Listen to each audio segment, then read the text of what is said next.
if those 5 are taking you to the right direction, then I think these failures will not disturb you so much. True. So having a clear focus, having a clear purpose, I think is extremely critical. And that makes it very easy. Setbacks are a part of the journey. Right. चिंता से नहीं होता, चिंतन से होता है. चिंतन से होता है. Most of my appointments were related to underwater, which I'm doing now. Right. I don't think I can say that I have planned it all. It just, everything falls in place. So today I can say that I am getting the benefit of all the work that I have done so far, and I'm able to take my vision forward. People don't understand there is so much beyond Navy related to underwater. Hello and a very warm welcome to all of you in another episode of Emotionally Yours with Pratik.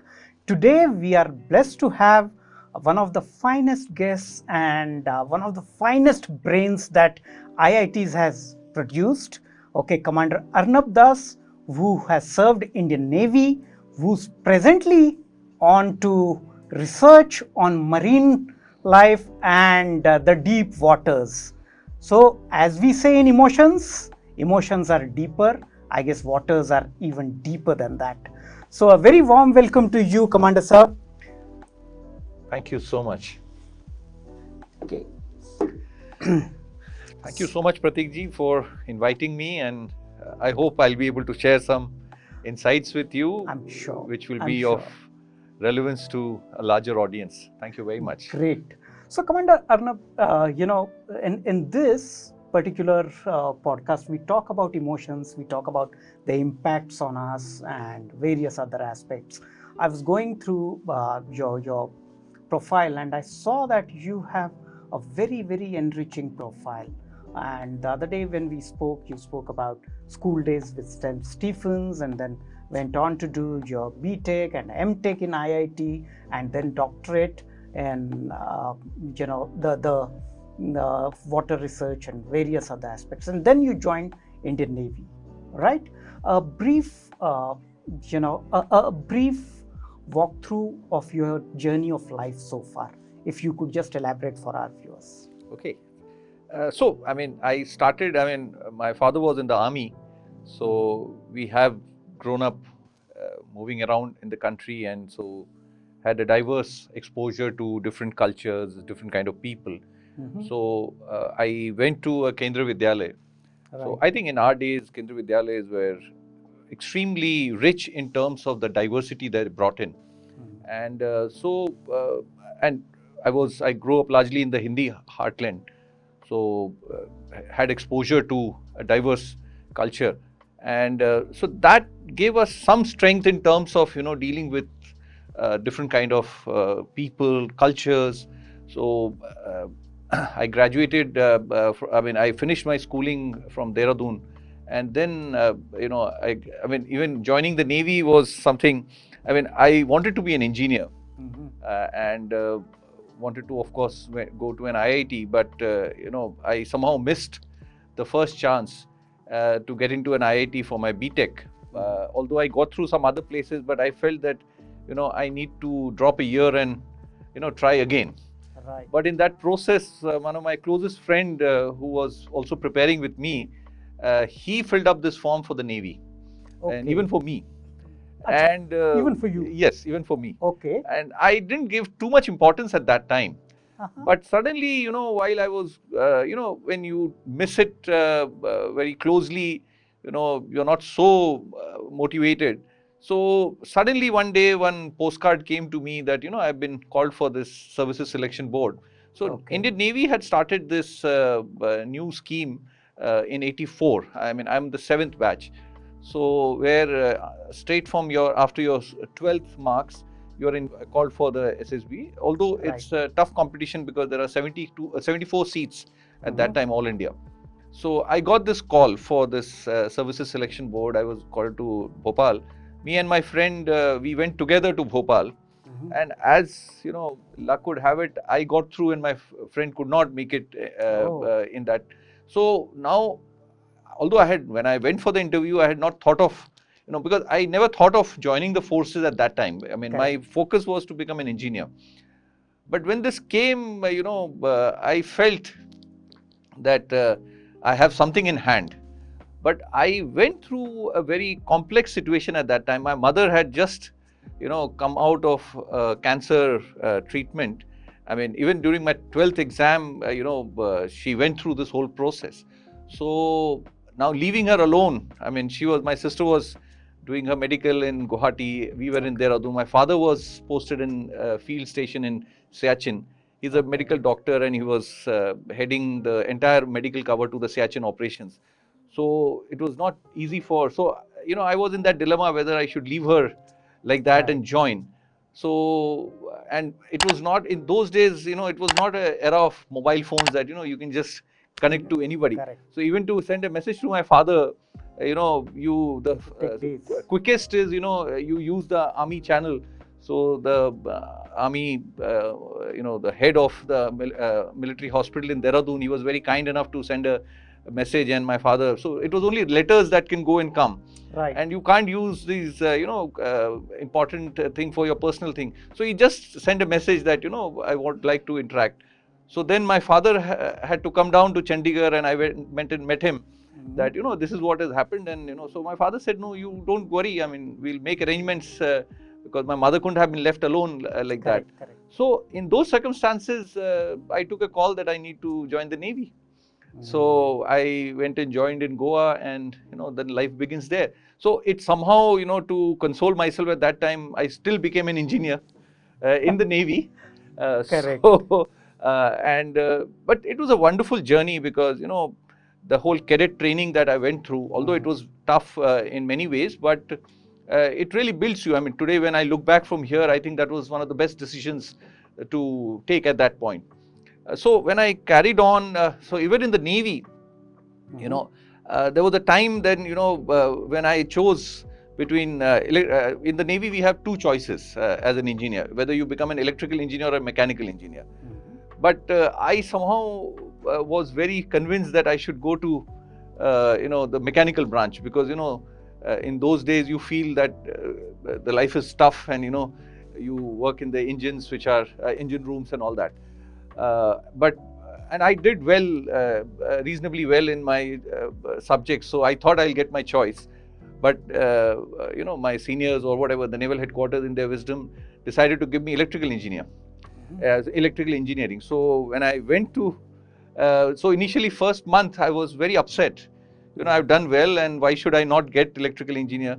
And a friend of mine who wanted mechanical engineer, so he was on the other side. So I said, why should Navy have any problem in swapping this? So, but for a month my training officer did not entertain us. So after a month we realized that we are wasting our time and we are nowhere. So then I decided, okay, let me accept this. So I mean, he even said, you've done well in electrical engineering, so why don't you take it? I said, no sir, I don't want to do it. But then when I decided to do it, then I did reasonably well. I mean, I was probably among the top guys. And that gave me in fact, if you look back, that defined my future. I mean, I went on to, since I did well, I got an opportunity to go to IIT for my master's. And again, there I was lucky to do well. So I also could clear, and Navy, IIT decided that I should continue, and they requested Navy that I should be kept. So I spent 7 years as a serving naval officer in IIT Delhi. And that was a turning point. I mean, whatever I'm doing today defines, so those were probably turning points. So IIT, and once I got into IIT, then there was obviously no looking back. So I did, in my master's, I did reasonably well. I had 9+ score, which is, I think, a record for a naval officer in IITs. So that, I think, these journeys, sometimes you don't have control over them. And and once I got into this and you got some appreciation, so we did a lot of projects at that time. I did my PhD from there. Then I went to Tokyo University because I was part of a freshwater dolphin. Again, these are very unique opportunities somebody gets. I mean, you as a naval officer, you cannot imagine. But because I was in IIT Delhi and there was a project between WWF, IIT Delhi and Tokyo University, I jumped at it because I felt having a naval background and a research background that I learned, this is a perfect combination because we set up field stations in the Ganga and in Chilka Lake. So I felt, this is the best combination for me to really kind of contribute to a project like that. Correct. And that gave me, I came in contact with the Japanese and we continued this project. Navy was kind enough to allow me, so during my leave, I used to go and work for this, keeping Navy informed. Then I got an invite from the Japanese, from the Tokyo University. In 2014, I was in Pune and, I did this leadership course for the Navy. And my boss was quite happy, and I then requested him that I've got this invite. So he approved my thing and sent it to Naval Headquarters. Naval Headquarters was very kind to let me go. So I went and spent few months in Tokyo University as a serving naval officer, as a visiting researcher. That was a very different exposure for me, because they are, the lab that I went, they are into autonomous underwater vehicles. Right. So I went and did 2 research cruises in Tokyo. So that was a very different exposure for me. So coming back, I realized, and here also in India, I was doing a lot of projects for DRDO, because part of the nuclear submarine project, I got some projects. So apart from my primary duty, I had a lot more things which I was contributing. So I felt it's good to step aside and then have a much better, because you have a certain, when you are part of an organization, there are Correct. certain framework that you have to fit in. So I felt that I should step aside and continue to contribute to security, but then now I have a freedom to contribute to a larger spectrum of applications, like right from sustainability, climate change, to blue economy, and of course strategic security. Right. So in 2015, I stepped out of the Navy, and then immediately I felt that before I start something on my own, I should go to University of Singapore. They have a very unique lab, part of the National University of Singapore, called Acoustic Research Lab, that focuses on the tropical. It's part of the Tropical Marine Science Institute. So I got 1 year there. So again, I learned a lot. These are very high quality labs where you have the best people from all over the world. So 1 year was a fantastic learning experience for me. I came back and then started 2 organizations on my own. But I think, to give you a sense, a lot of things, and even now when I look back, even in the Navy, most of my appointments were related to underwater, which I'm doing now. Right. I don't think I can say that I've planned it all. It just, everything falls in place. So today I can say that I'm getting the benefit of all the work that I have done so far, and I'm able to take my vision forward. But one cannot claim that. So only probably thing that one can say is that I tried to give my best in whatever. I mean, like when I wanted to become a mechanical engineer, and I got an electrical engineering. But once you decided that I will continue, then you obviously have to give your best, or at least give your best shot to take it forward. So I think. So as you rightly said, in our emotional intelligence terms, we talk about acceptance being the first key to the overall journey. And I see that whenever you look, you can always connect dots only looking backwards. And one dot that probably you connected is why your name is Arnab. Yes. On the underwater side, isn't it? Yes. So that's what I mean. Today, I think people recognize my understanding of the underwater space. Right. And so, I mean, the meaning of my name is the sea floor. Sea floor. But I don't think my parents they could have planned it this way. Right. So I mean, it just probably things fall in place on their own. Right. Great. So it's always a saying that you can recognize the feet of the new infant in the cradle. But then this was even much better. All right. That was on a lighter note. Now let me just come to this part. As we all know, normally people have this notion about Navy that it's all about warships, it's all about submarines, it's all about coast guards and people like this. And one thing when I see, one aspect of Navy is most of the officers or most of the Marines are, when I talk about the emotional aspects of it, loneliness is the biggest killer in the entire aspect.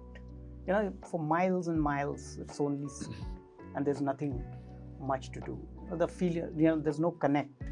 Now, because of the technology, etc., there would be some kind of a connect. Often, people, they go through a lot of distress, a lot of emotional turmoil, a lot of difficult emotional moments. What's been your experience overall?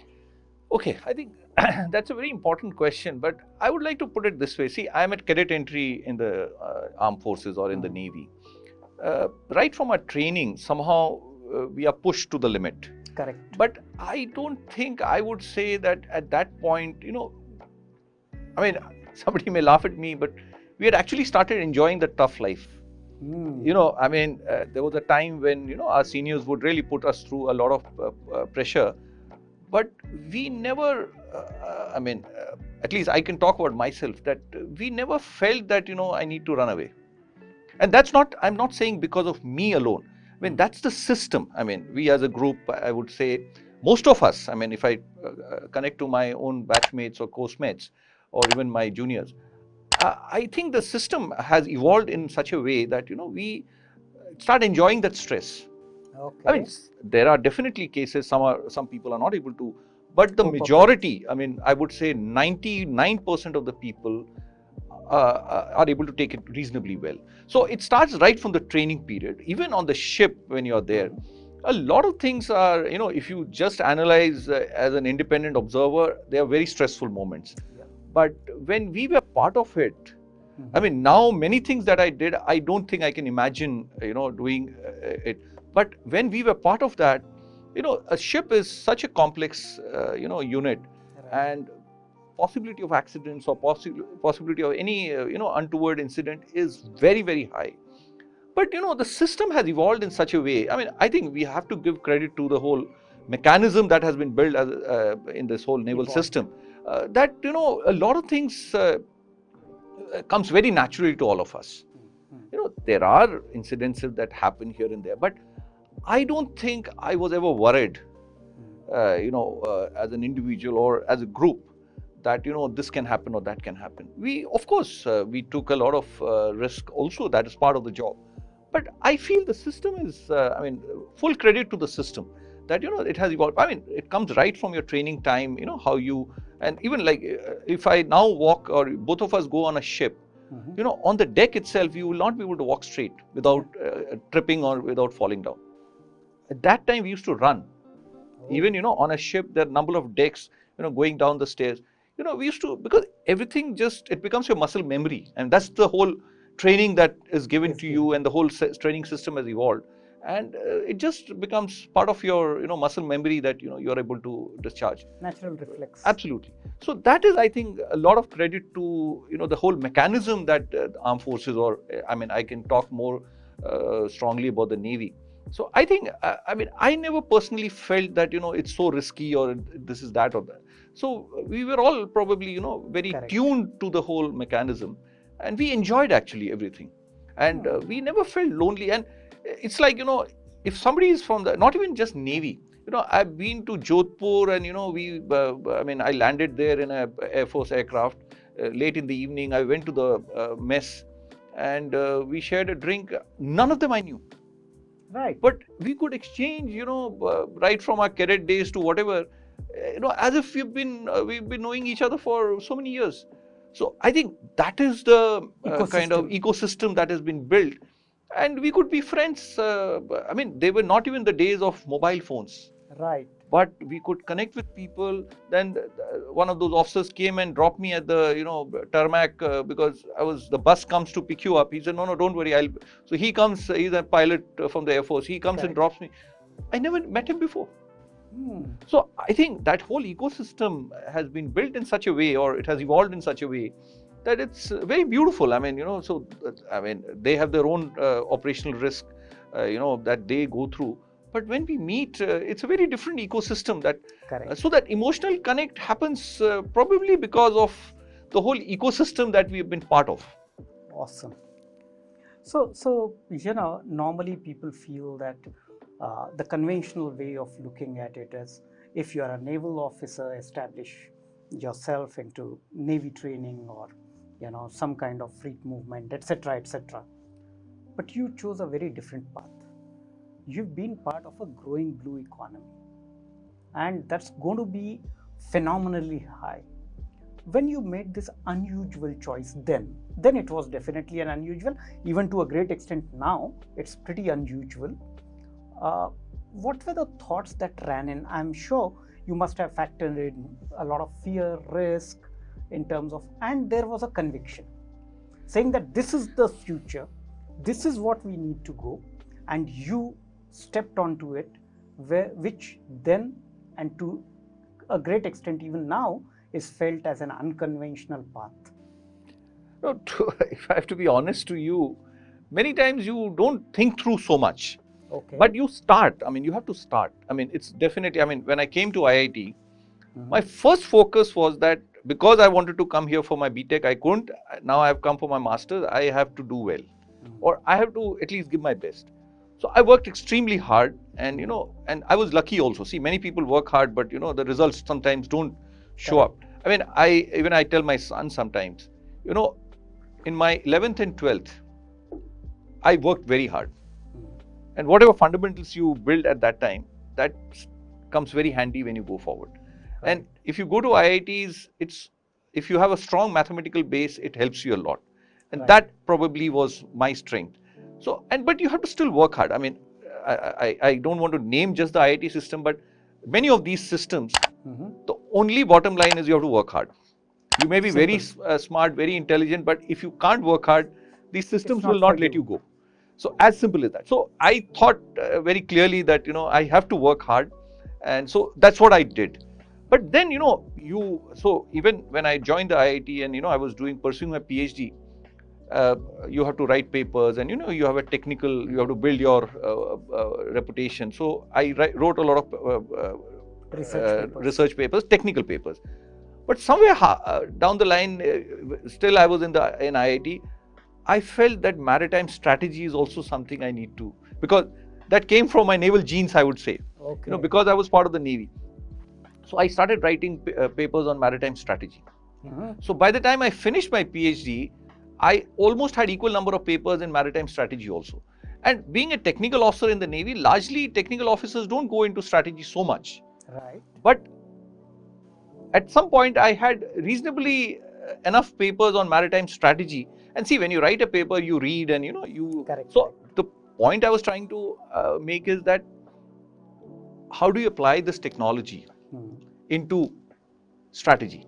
And that actually fills in a lot of void. I mean, if somebody is not from a technical background, if he doesn't understand the nuances of technology, how will you formulate strategy? So I can't say I planned it all, but I just felt that to make myself more well-rounded, I went to do this. Now the other part is when I finished my PhD, I'm a signal processing person, and that was a time of telecom boom. So there was a lot of temptation that you shift into forget underwater, because underwater nobody knew of underwater. Correct. So I thought but I somehow ensured that I remain attached to underwater. Yeah, I remain. So today when I say I can say that I have 30 years of work behind in underwater. And whatever contribution you made, 30 years is reasonable time for you to get some depth. Yeah. So it is just a choice or whatever decision that I made that I must stick to it. It's always said that we feel that we make choices, but the fact is choices make us. Absolutely, I would, I see it, So I felt, probably these are the only few important things. I mean, these are important decisions that you take. And I remained, grounded to underwater, and, that's how you grew. And see, when you remain, you have to keep on growing. Correct. So then I started, as you rightly mentioned, I moved beyond strategic security to environment, to blue economy, and, so whatever basic fundamental understanding I had of the underwater, I tried to so the point was to remain around a nucleus rather than, get into multiple areas. Correct. But then grow this nucleus in a way, find applications where this nucleus can take you. So that I think was my strength. Correct. Otherwise, what happens is if you do too many diverse things, you may not be able to connect. But if you remain centered around, but then, I mean, if you just look at the underwater, it's a huge space. Yeah. Marine, freshwater, everything. I mean, it's so huge. Correct. But if you remain, but there is a commonality of underwater. Yeah. the whole, from a signal processing perspective, acoustics is the only signal that propagates underwater. Correct. So probably that's where, and as you grow, even when I started an organization, I didn't know what name to give. If I call it a think tank, I have no international relations or geopolitical background. How do I claim that? But we started off. I started off, then, I got a lot of good people. And see, if you are sincere to the cause, so many people come and help you. True. And then you learn. You have to be open to learning. Initially when I started off, I was purely looking at it from a research. That's how I gave Maritime Research Center as the name. I was looking at it from a research perspective. But today we are doing so much interaction with diplomats and, strategic experts. And it's a diverse thing. Traditional knowledge, history is such an important thing. Yeah. So now, more than technology, I'm spending more time because that's where my weak area is, and I need to spend more time with diverse people, historians, and a whole lot of other people who are well accustomed to the so I'm basically trying to connect UDA to everything else. Correct. And Great. probably that's how you can build something, which can really solve real world problems. Finally, that's the objective. Right. How do you solve real world problems? Right. So when we talk about making this unusual choice of blue economy or underwater research, we all know that there's so much of, so many takers for space research. If you look at even this by itself is much deeper than the space. Absolutely. And there are serious troubles in the water because there's no definite demarcation of the waters, etc. When you chose such aspect to convince people that there exists something like this, would have been really difficult for you? Absolutely. That's, I think, thank you for asking that question. That's a very important question. Let me start by saying that 75% of the earth is water. Right. 70% is marine, 5% is fresh water. And in that, I would say 90% is below the surface of the water. Right. Whether it is resources, whether it is concerns, disasters originating from the ocean, or, the whole fish stock and whole lot of things, rare earth metals and everything. 90% is below the surface of the water. But how much do we even understand about this? And I don't say not much of work has happened, but people are very fragmented. We are not able to find those connections. We are not able to connect those dots. You rightly brought out, more people have gone to space than to the underwater. Right. We know only 5% of the deep waters, and we know much more about the space. Correct. So somehow, humans are a terrestrial creature, so they, they don't relate so well to the underwater space. So of course, even the strategic, community also somehow never. Water is so much more important. Right. Water. There is no life without water. Right. Right. But still, our understanding or our priorities to water. So on a fundamental level, it's no brainer that underwater is so important. Right. But, to make it, relevant to the policymakers, to make it relevant to the whole governance mechanism was definitely a, challenge. And initially, people won't even talk to us. When you go and say, oh, no, this is not a priority, or they would say, just go and talk to Navy. But people don't understand there is so much beyond Navy related to underwater. So it takes time, and I was very lucky to have a mentor, Mr. Praful Talera. I met him some time back, almost at the beginning of when I started. He said something very profound, that if it is something important, it is not going to be easy. And he has been very kind in the sense that he has spent a lot of time with me. And his own journey has been phenomenal. Correct. So I felt, and he, really gave me the backing. And see, I came from a naval background, right? In a naval setup or in a government setup, you're very, very sheltered. Everything Correct. is so well taken care. There's a mechanism. Everything works in a very certain manner. Correct. But when you step out, you really are lost. So, to navigate the whole ecosystem, the broad, real world, as they say. So he was a phenomenal, support for me. So then, together we kind of started meeting people, and initially, but today, we would say it's almost a journey of 7-8 years.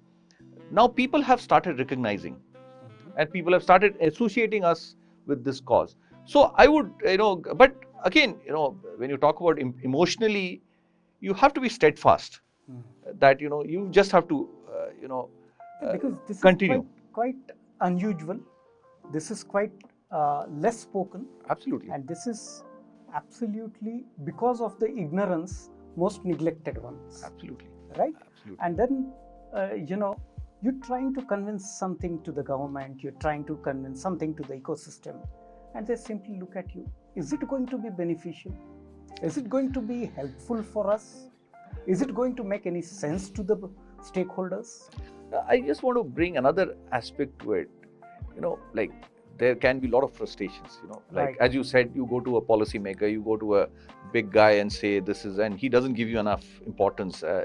You go with an expectation, and he doesn't really match up to your expectation. That is one way of looking at it.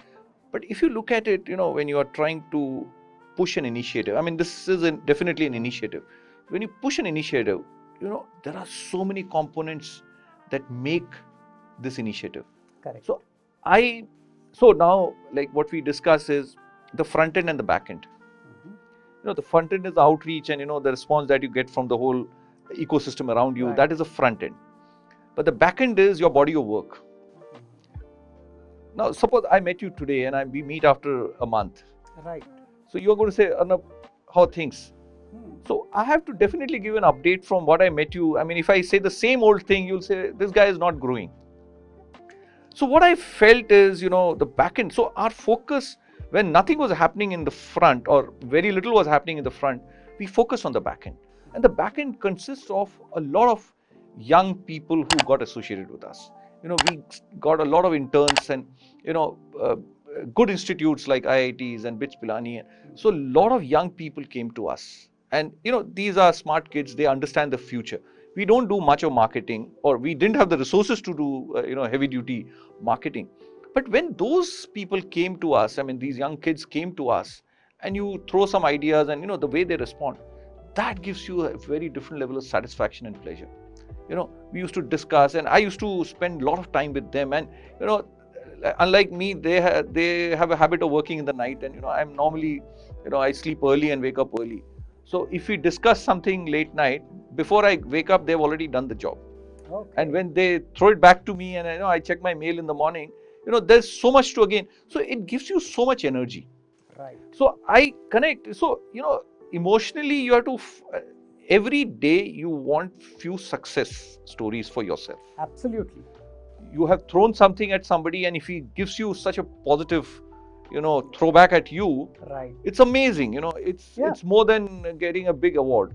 So, and then that engagement with the cause is amazing. And that has been such a so the back end and the front end has to really one is it has to match. And sometimes if the front end is not doing so well, if your back end has really kind of grown to a reasonable level, then front end is much easier.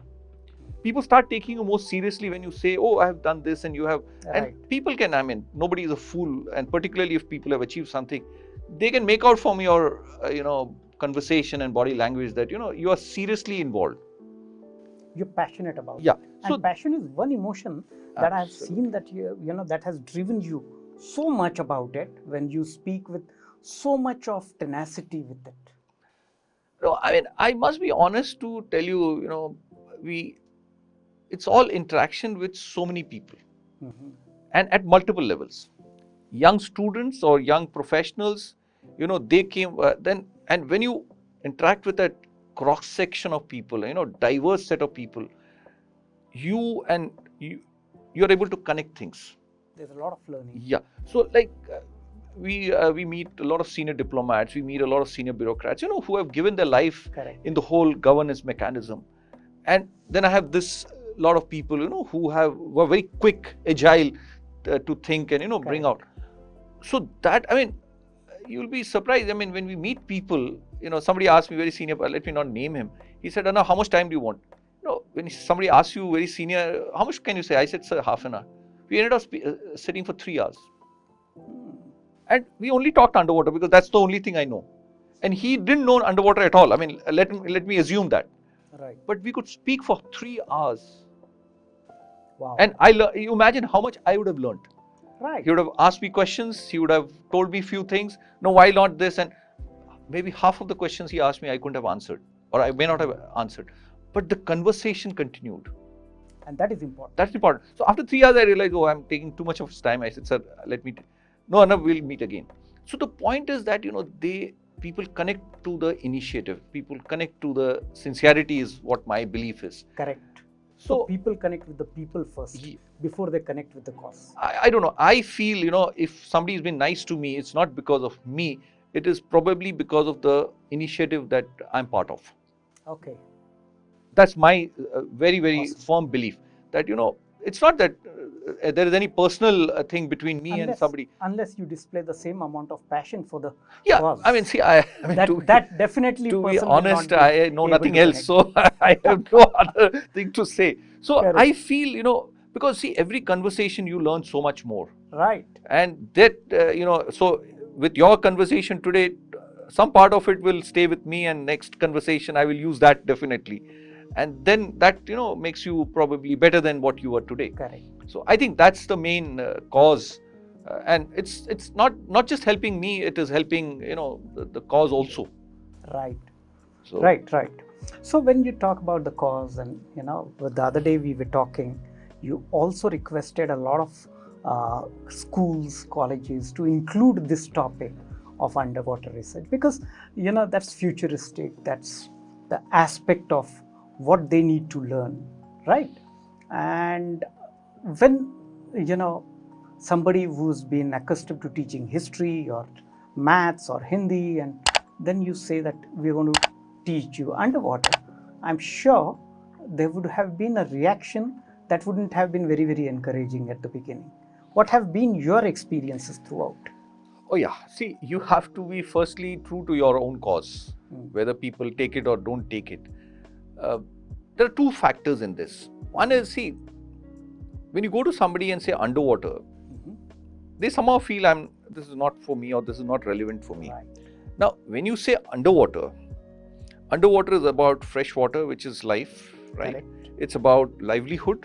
Correct. It's about blue economy. Blue economy means talking about economic growth. I mean, nations run on economic growth. Correct. Today, the contribution of the blue economy to the GDP is less than 4%. Right? If we have to be really a nation which counts, this 4% has to go at least to 20+%. So in one way, you can say that is the potential. Correct. That is the opportunity. If nobody has done before, then it is an opportunity for us. So that's one aspect. So now, they may like to hear, everybody wants to hear what they know. A new thing is definitely not something very comfortable. Correct. So I could have changed this name to blue economy. I could have said I'm doing blue. I mean, if you ask me what are you doing, I'm going to say I'm doing underwater. And in that, more specifically, underwater domain awareness. Right. You have not heard this, so you're not comfortable. But to make you happy, I could have said blue economy. I could have said strategic security. I could have said, all kinds of things. Correct. But if I start changing according to what people want to hear, then, where am I? That's one way of looking at it. Correct. But, you also have to meet people. You can't say I'm here and you come and meet me. That also cannot happen. Work. So, it's a process of evolution for me also. I mean, for all of us, I would say. True.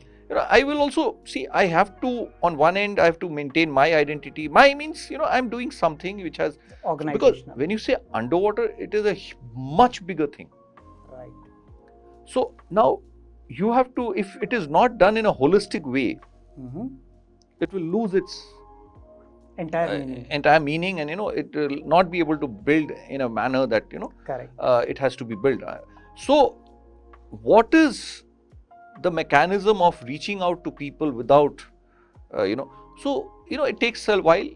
We have been trying to do this, and so that also requires you to think. Right. Easiest is I say what you want to hear. Correct. And then we become very good friends and let's go home. Right. But that's not the way things the cause work. is promoted. Yeah, I mean a cause. So, but you have to be also, you also cannot be, you have to really guard against being labeled arrogant. Right. So that requires a bit of thinking, and that requires a bit of evolution, I would say. So that is a very, it's a continuous effort that one has to make from both the sides. So I think we have done well in that sense. Now people are at least listening to us, and even the way you speak also evolves over the period of time. over a period of time. So you also have to constantly work on it. How do you connect to people and give them some new, but people also get excited to get new information. Yes. So that's also one, so it's a dichotomy in many ways. They want to hear what they like to hear, but they also want to know interesting facts. Correct. So how do you make it interesting is something we need to work on. Okay. So it's always like, hooking the audience in the first go is what we normally talk about in presenting yourself or in public speaking. So that's where probably, you're heading to. And with all the passion that when I speak to you, I find, total dedication for the passion. Difficult emotions like frustration or inability to connect with you, they do not discourage you. On the contrary, they give you a food for thought, saying that how better I can improvise and what else can I learn out of it. Somebody sent me a nice quote कि चिंता से नहीं होता, चिंतन से होता है. चिंतन से होता है. तो आप चिंता करके फ्रस्ट्रेट हो सकते हो, but आप चिंतन करके you can overcome it much easier, much better. So whenever you reflect back on this, Chintan is reflection. So whenever we, or internalization of this, we always say that most of the answers are internal. And you get those answers when you start asking your own self. Often it has also been seen that people at that level, okay, who try to connect but are unable to do so because there is a small disconnect, as you rightly said, with policymakers, etc. Okay, saying that is it going to be beneficial, etc. There would be self-doubt. I'm sure on the journey there would be moments of self-doubt, moments of difficult emotions to be tackled, like frustration, you said, or very, very challenging emotions. I'd like to understand the most challenging events and most difficult emotions so far in the journey. I'll keep the personal thing separate, but professionally, if you see, you have to keep going, right? I mean, like when I started off, I had no resources. I just had a great idea, so to say. But then, if you are, in the most difficult situation, do at least what you can. Right. If there is a wall, still there is something you can do. At least do that much. The next door will open. And that's how it is. So you have to have the resilience to continue. You can't just give up. Correct. So at various stages, when I built an organization, I had no understanding of what an organization is, but I started off. So I just kept doing. When I look back today, when I started off, I had no sense of either a think tank but I wanted to propagate underwater. Now, whether it is a think tank, whether it is a research center, whether it is an incubation center, they are all probably instruments to enable. So you have to be clear about your goal. Probably I had that clarity that I need to propagate underwater, or underwater domain awareness is what I call it. Right. So I started off there. Now, in the way I learnt, the most interesting thing is people will come and teach you also. Oh yeah. Free of cost, with no return on investment. Correct. So many people said, why don't you? And you have to take that criticism very well. And now, I won't say at that time I obviously must have got hurt. But today I laugh at those moments. But the point is that you have to be open to learning. You can't dismiss people just like that. He may have been very, very rude to you. He would have been very critical to you. He may have even used very hurtful words. But if you can pick the essence of what he's trying to convey, it's a great learning for you. So, somebody, when I started a research center, he said, how does somebody start a research center in private? How will you get the money? I had no answer to it. Honestly, I had no answer. But we started off. We did whatever we could. And slowly we grew. I mean, today Right. we are also probably considered a reasonably well-known. I mean, we have certain achievements to prove that we are a think tank also. We have done Correct. global policy, we have done national policy. So we can claim that we are a think tank also. But when I started, I had no sense what is and I had no big names to even associate to say that I'm a think tank. But we started off. We were Correct. true to the cause. And the inspiration was Ganga dolphin. Yeah, I mean, I felt underwater is important. Mm-hmm. I started off being a naval officer, and what my PhD was about, a naval problem, or but you have to understand that how do you apply that knowledge across. Correct.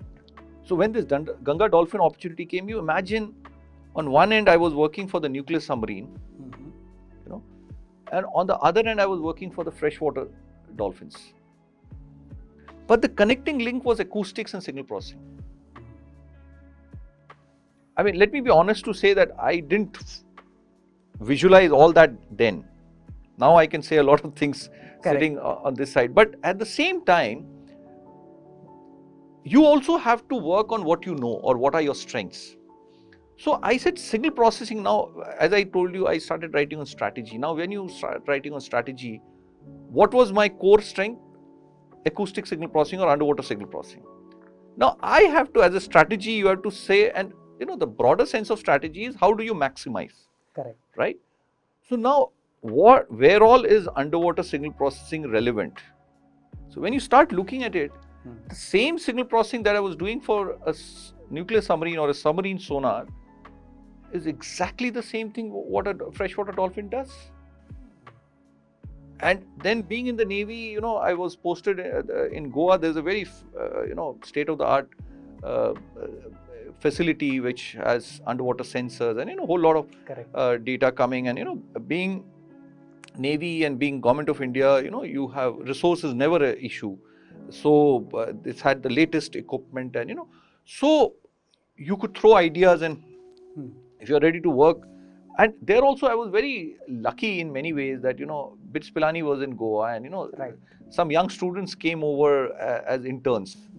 So I had a massive strength. See, you have to understand the young students are very good at number crunching, programming and all that. And my naval colleagues will never be as quick, but naval colleagues will understand the domain. They will understand the broader strategic aspects. Now, if you can put this together, it's a massive force multiplier. And that is what I could do. And that's where you keep learning, and you can visualize the broader thing, and then everything falls in place. Absolutely. So I think that is how it evolved. And obviously you have to be open to learning. I mean, I was lucky probably. I could learn with every passing event or passing thing, and that's how we grew. Awesome. So, from the emotions perspective, what I gather from you is stay focused on your goal and the path will come through. So, address the frustration with equal amount of conviction in your own ideas, in your own cause, and do your work. As my favorite journalist, Arun Shourie, says, and there's a very beautiful quote he says, we should do our work, but we should not become our jobs. And that is the differentiator that I find. I mean, I would put it in completely agree with you, but the point is that, if you're driving your passion, then it's not no more work. Oh, yeah. I mean, we travel a lot, and, we exchange so much idea. But even if you wake up at 5 and, you are up and running till 12 in the night, you don't feel tired at all because, you're doing what you like doing. It's your calling. It's your calling. So that is definitely something, and as you said, I don't want to, see, management gurus and, people can use all kinds of jargons or, big words. But finally, you have to internalize it yourself. Correct. If you cannot internalize, then everybody will have their own way of internalizing. Any failure, I said hello to you, and if you don't say hello with the same amount of emotion, I would definitely feel bad. Correct. But am I going to get affected by it? Depends on me. So that I have to decide. That Correct. is my job. I mean, I can keep blaming you. You may have said it with all your, but it may not fall up to my expectation. Then, where do we go? So you have to internalize. And other thing is important is that, like one of the monks said something. In his childhood, he was the only child in the family. And so nothing would be even cooked in the house without asking him. Correct. But at 22 years or 23 years of age, he decided to become, he was very successful. He did his engineering, went to a top company in the US. But at 23 years, he decided to become a monk. So for becoming a monk, he had to go to a place and, so there you have rationed food. Food is not cooked very well and whatever, all the worldly difficulties one can talk about. So he said, initially I was very upset. I reached a point that I wanted to leave. But then suddenly I realized, why have I come here? The purpose. Why am I here? Yeah, exactly. So moment, I could internalize the purpose of being here, then what food or, even place to sleep, everything else became secondary. So that's what I feel that, when you are deeply associated with the cause, I mean, see, we travel, we enjoy the best of food, or we enjoy but at the same time, it is all in that journey. We can't now, just because we want to enjoy food or something, this journey cannot change. In the process, in the journey, everything else comes up. I mean, you can't detach yourself also. You are a human, you need to get certain pleasure also, certain things you have to do. But if you are focused to the cause, if you got something, it's great. Right. But if you didn't, it doesn't disturb you. True. I mean, in a day, if you have done 10 things, if you have achieved success in 5 and achieved success on, not achieved success in the rest of the 5, if those 5 are taking you to the right direction, then I think these failures will not disturb you so much. True. So having a clear focus, having a clear purpose, I think is extremely critical. And that makes it very easy. Setbacks are a part of the journey. Right. But how seriously you take those setbacks, or even sometimes, or most of the times, failures are a lesson. I did something and it gave me, failure means I should have done it better. Correct. I should have done it differently, or there is a better way of doing it, or there's an alternate way. If we can analyze it, it actually helps our journey. That will give you far more satisfaction and happiness. Correct. Every time if you see a failure, your own failure. But if you can internalize and say that, okay, I learned this, that gives you far more satisfaction and far more happiness. It's always said that failure is one of the biggest gurus. But see, it's very easy to say it, but to internalize, but if you can internalize, the pleasures are of a different level. Oh yeah, agreed. It's all internal and you find most of the answers internally. But I think one has to spend a lot more time with oneself. Right. If you are your own company, I mean, I have heard this earlier, I used to laugh at people saying this. But slowly I feel, probably you're growing and, age also has an impact. But if you can enjoy with yourself, a lot of answers start coming. Correct. So even the failures are important. So True. what you make of those failures will, I think, help in our journey. And that makes the difference. That definitely makes the difference, yes. Great. It indeed was a pleasure talking to you about various emotions, various aspects of your journey, and about Marine Research Center, the cause that you have taken in. And I really, really feel that our audiences are going to be really enriched with this information and with the, never say no attitude of yours, Commander. It indeed is a pleasure having you over for this talk, and we wish you all the best for Marine Research Center. As a tradition, we have this very, very old tradition right from our first podcast. We get 2 mugs, one autographed by you for me and one signed by me to you. Wonderful. May we have the mugs, please? Thank you so much for having me over, and I learned a lot. When you are asked certain questions, I Right. think you also internalize and start finding answers to them, which normally you would have kind of not. So I'll go first. Yes, yes, I'll certainly. sign it for you. Yes. Is Thank you so much. Thank Yes. you. Thank you. Thank you. And it's your turn now. Yes, yes, yes. So I'll write it here. In between. Yeah. Yeah.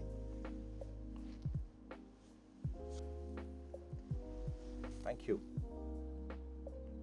Thank you. It's been such a pleasure. So thank you very much. It's been indeed a pleasure. Thank you very much. Thank you.